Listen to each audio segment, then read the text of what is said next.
Hi ma'am, magandang hapon po. Ma'am, yesterday, Executive Secretary Lucas Bersamin mentioned that they cannot allow indiscriminate freedom to access SALNs. What does it mean?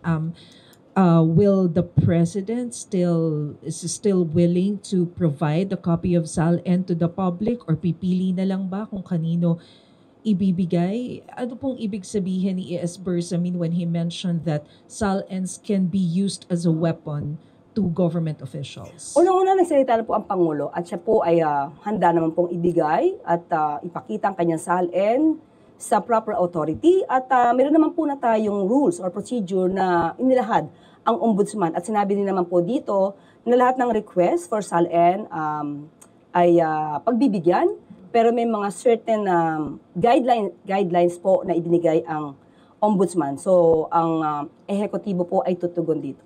Follow-up, ma'am. Kahapon po natuloy ba yung meeting among cabinet secretaries about the SALN, and what was their agreement?